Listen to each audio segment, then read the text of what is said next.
नीट परीक्षा देशातील लाखो विद्यार्थ्यांच्या भविष्याशी जोडलेली सर्वात मोठी मेडिकल एंट्रन्स टेस्ट. परंतु आता हीच परीक्षा पुन्हा एकदा वादाच्या भोवऱ्यात अडकली आहे. पेपर फुटला, परीक्षा रद्द झाली आणि आता या प्रकरणाचे धागेदोरे थेट नाशिकपर्यंत पोहोचले आहेत. धक्कादायक बाब म्हणजे आरोपीने ओळख लपविण्याकरिता केसही कापलेत, परंतु पोलिसांच्या जाळ्यातून तो सुटू शकला नाही. 3 मे रोजी झालेली नीट परीक्षा आता देशभरात चर्चेचा विषय बनली आहे. पेपर फुटीच्या आरोपानंतर राष्ट्रीय परीक्षा एजन्सीने परीक्षा रद्द करण्याचा मोठा निर्णय घेतला आहे. मिळालेल्या माहितीनुसार नीट परीक्षेचा पेपर जयपूरमधून लीक झाल्यानंतर तो नाशिकमध्ये आणण्यात आला.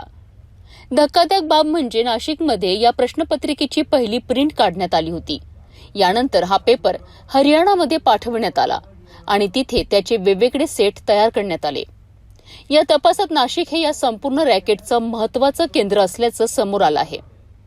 या प्रकरणात नाशिक पोलिसांनी 30 वर्षीय शुभम खैरनार या संशयित आरोपीला ताब्यात घेतलं आहे. राजस्थान पोलिसांकडून माहिती मिळाल्यानंतर नाशिक क्राईम ब्रांच युनिट 2ने ही कारवाई केली आहे. शुभम खैरनार हा BA-MS चे शिक्षण घेत असल्याची माहिती समोर आली आहे. तपासात असा संशय व्यक्त केला जात आहे की त्याने हा पेपर 10 लाख रुपयांना विकत घेतला आहे. पुढे 15 लाख रुपयांना विकला.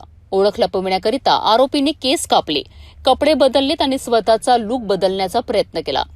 मात्र पोलिसांनी तांत्रिक तपास आणि गुप्त माहितीच्या आधारे त्याला शोधून काढलं. पोलिसांच्या माहितीनुसार या प्रकरणात आणखी 10 संशयित आरोपींना ताब्यात घेण्यात आलं असून त्यांची कसून चौकशी सुरू आहे. पेपर फुटीमुळे लाखो विद्यार्थ्यांचं भविष्य पुन्हा एकदा टांगणीला लागलं आहे. आता परीक्षा पुन्हा घेतली जाणार असून नवीन तारीख लवकरच जाहीर होणार आहे.